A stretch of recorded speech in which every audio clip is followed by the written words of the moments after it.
ஓம் சாய்ராம், ஜெய் சாய்ராம். என் அன்பு குழந்தையே, நீ எங்கிருந்தாலும் நான் உன்னுடன் இருப்பேன். உன்னுடன் மட்டும்தான் இருப்பேன்.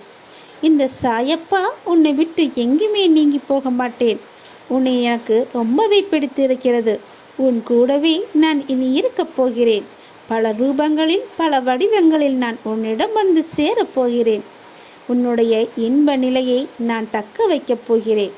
நீ துன்ப சுமையை சுமக்கிறாயே, உன்னுடைய இன்ப நிலையெல்லாம் நீங்கி துன்ப சுமையை நீ இப்போது சுமந்து கொண்டிருக்கிறாயே, அனுபவிக்க இன்னும் என்ன இருக்கிறது என்ற அளவில் நீ துன்பத்தின் எல்லை வரை சென்று வந்து விட்டாய் அல்லவா?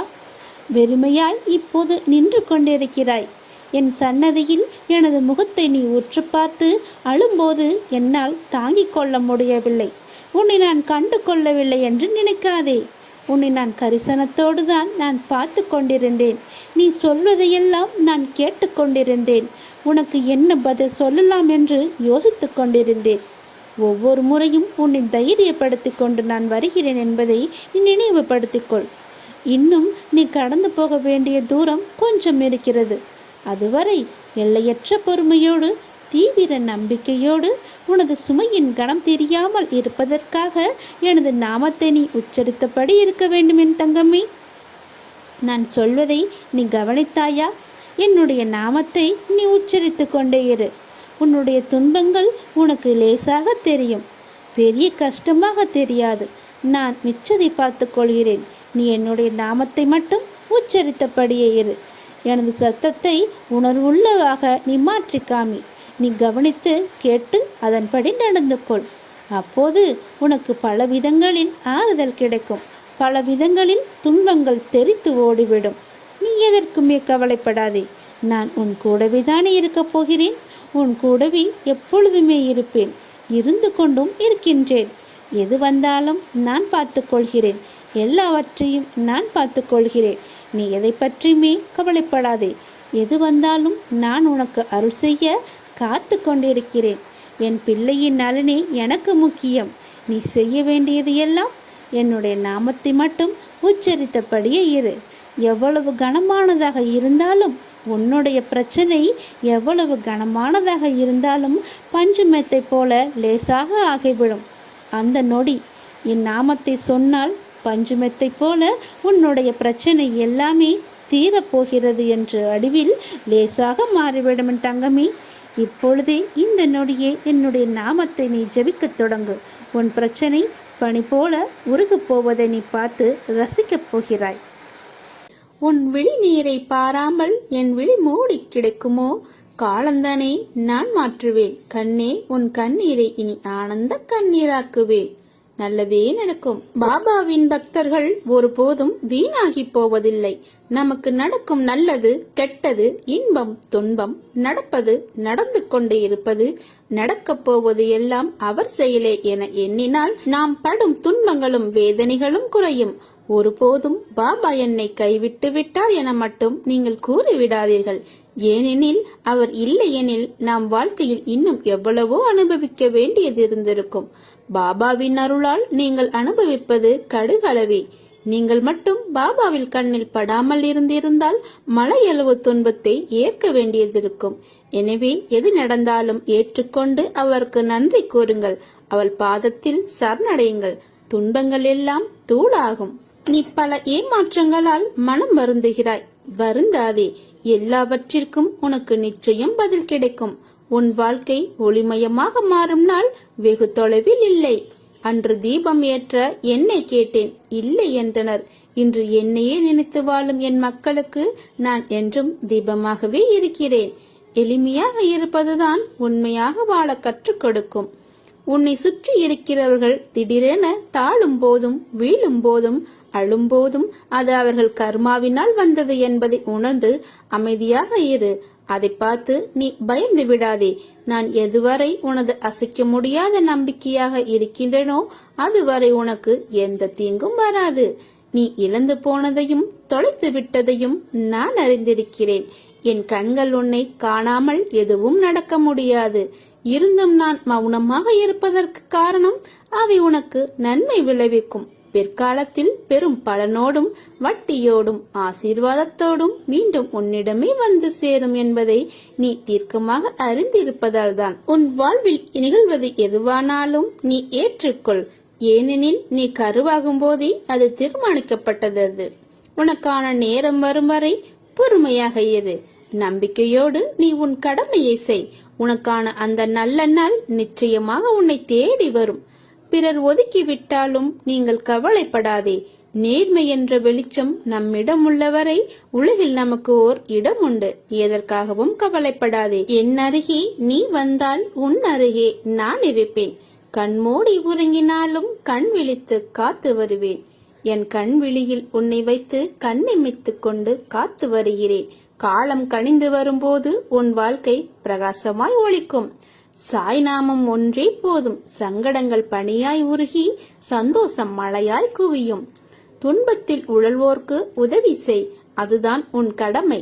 இன்பம் துன்பம் மாறி மாறி வரும். ஆனால் நிலைத்திருப்பது இல்லை. எதிராளி 10 வார்த்தை பேசினால் பதிலுக்கு ஒரு வார்த்தை பேசு.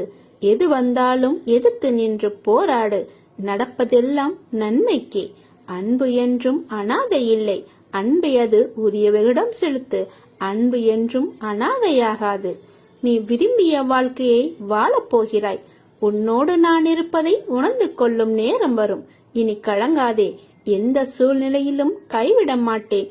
அப்பா, நான் இருக்கிறேன். எந்த சிக்கலும் உன்னை சிதைக்க வந்தது அல்ல என்பதை நீ உணர்ந்து கொள். அது உன்னை செதுக்க வந்ததே. யார் வந்து எதை கேட்டாலும் உன்னிடம் இருப்பதை இல்லை என்று சொல்லாமல் இந்தா என்று அள்ளி கொடுக்கும் நான் உனக்கு அள்ளி அள்ளி கொடுப்பேன். உன்னிடம் உள்ள எல்லா பிரச்சனைகளுக்கும் தீர்வு ஒன்று இருக்கிறது. நம்பிக்கை என்பது இறுதியில் ஒன்றின் மீதுதான் இருக்க வேண்டும். பாபா நமக்குள் உறுதியாக நிலைநிறுத்தப்பட்டு விட்டால் வேறு எங்கு செல்வது என்ற கேள்வியே ஏன் எழப்போகிறது? பாபாவிடம் சரணடைவது ஒன்றே எல்லா பிரச்சனைகளுக்கும் தீர்வு.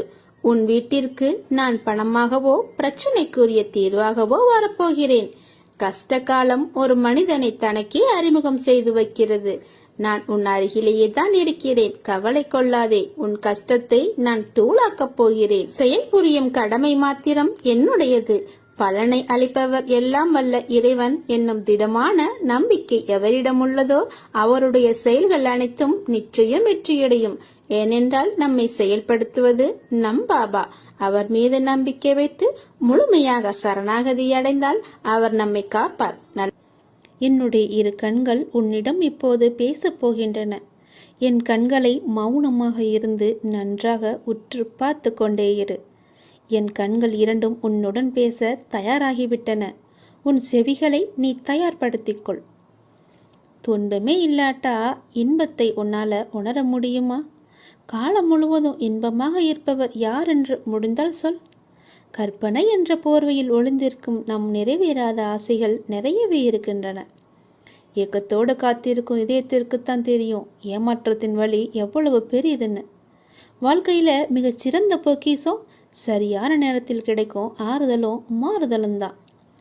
முதல்ல நீ எல்லாத்துக்குமே வருத்தப்படாத. எதையுமே பெருசா நினைச்சு வருத்தப்பட்டுக்கிட்டே இருக்காத. அதற்காக நீ அழவும் கூடாது. உன் மனசாட்சிக்கு பயந்து நடந்தா போதும். உன் மனசாட்சி இது தப்புன்னு சொன்னா அப்ப மட்டும் எல்லாமே குற்றமாக பாரு. மற்றவற்றையெல்லாம் நீ குற்றமாக கருத வேண்டாம். தோல்வி வரும்போதும் தூண்டு போகக்கூடாது.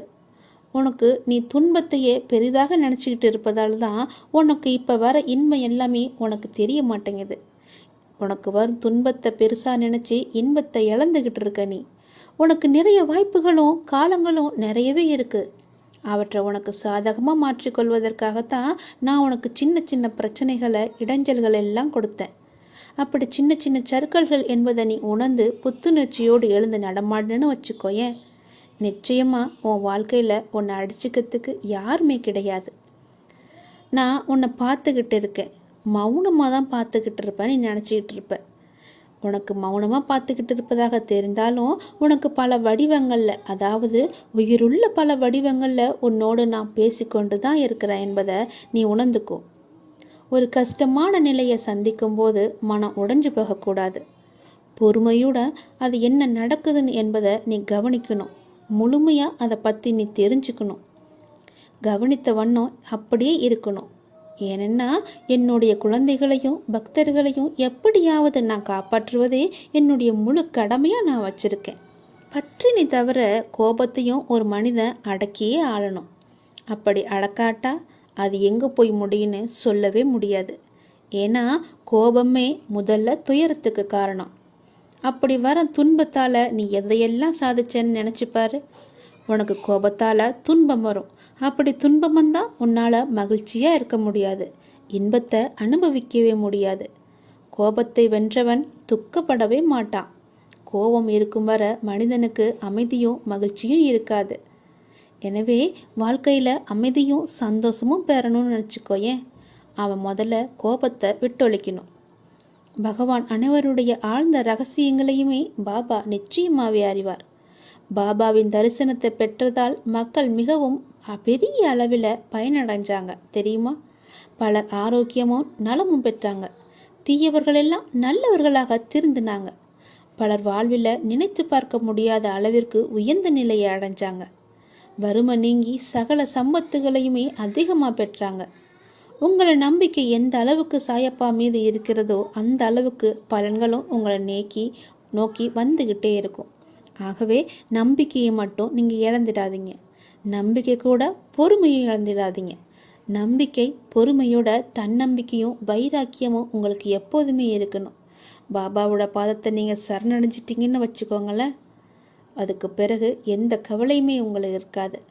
எல்லாவற்றையுமே அந்த பகவான் பாபாவே பார்த்து கொள்வார். எல்லாம் சாய்மயம், எல்லாம் சிவமயம். சாயப்பாவின் துணையோடு நீங்கள் எப்பொழுதும் நன்றாகவே இருப்பீர்கள். என் கண்கள் இப்போது உன்னிடம் பேசிக்கொண்டிருப்பதை நன்றாக உணர்ந்திருப்பாய் என்று நினைக்கிறேன்.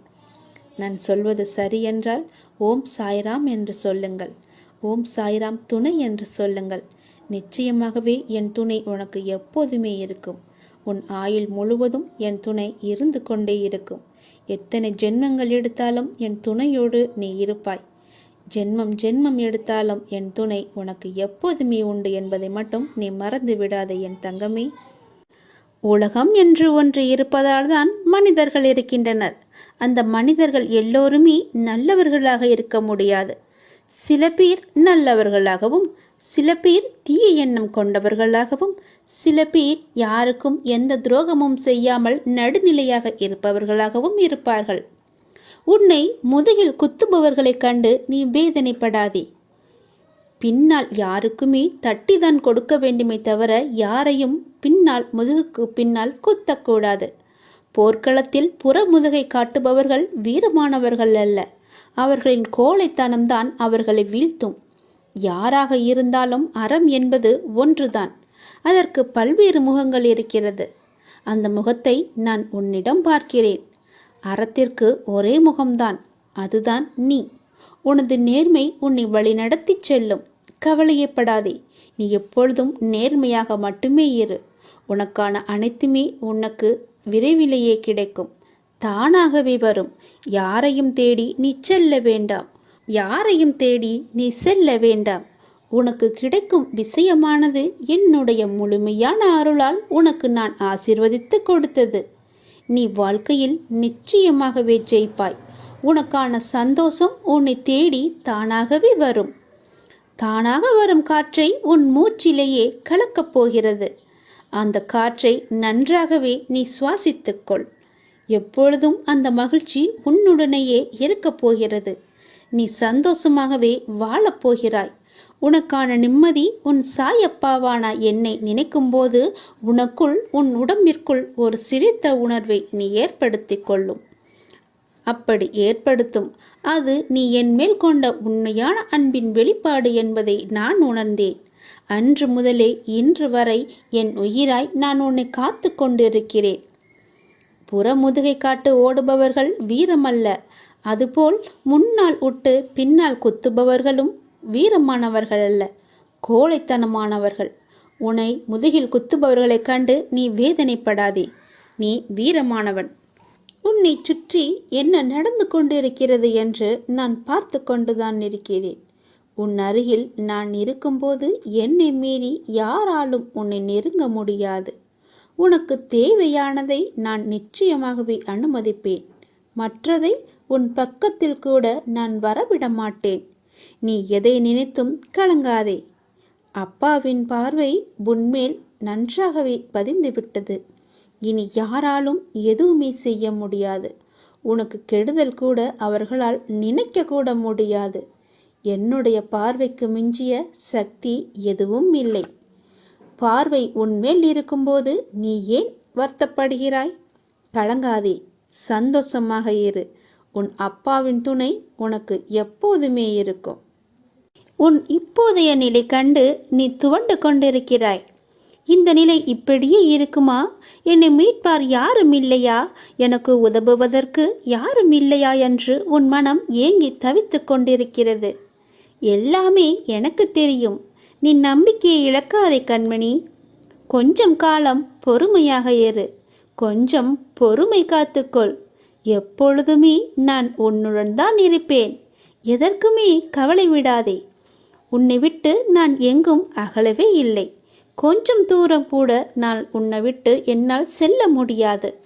ஏனென்றால் நீ அப்படிப்பட்ட சூழ்நிலையில் சிக்கி தவித்து கொண்டிருக்கிறாய்.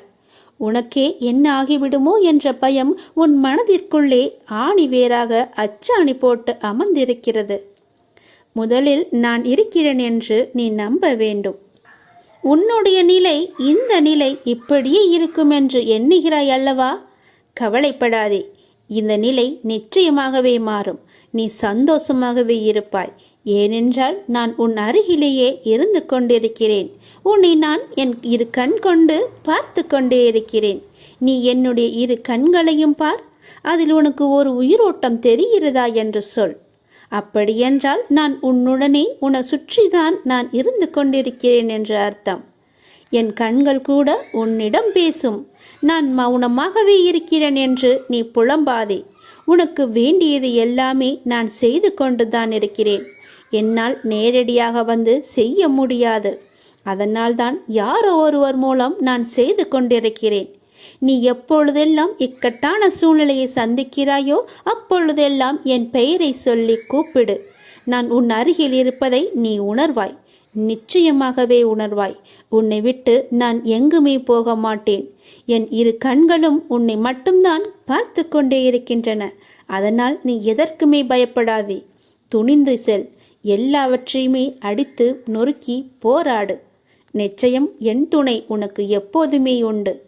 என் அப்பா என்னை பார்த்து கொண்டிருக்கிறார் என்ற நம்பிக்கையோடு, என் அப்பா என்னை சுற்றி இருக்கிறார் என்ற நம்பிக்கையோடு, என் அப்பா எனக்கு உதவுவார் என்ற நம்பிக்கையோடு செயல்படு என் தங்கமே. நான் எப்போதும் உன்னுடன் தான் இருப்பேன். நீ கவலையற்று இரு. உனது கவலையால் எதையுமே சாதிக்க முடியாது. அப்படி முடிந்தால் நீ சாதித்துப்பார். அதில் எனக்கு ஒன்றும் பயமில்லை. உன்னால் முடிந்தால் நீ சாதித்து காட்டு. கவலை என்பது உன் மனதை என்பால் திருப்பாமல் கட்டி வைக்கின்ற வலை என்பதை நீ உணர்ந்து அதற்கு பிறகு நீ செயல்படு. முதலில் இந்த வலைக்குள்ளிருந்து நீ வெளியே வா. அப்போது நான் உனக்கு முழுவதுமாகவே உன் கண்களுக்கு நான் காட்சி தருவேன்.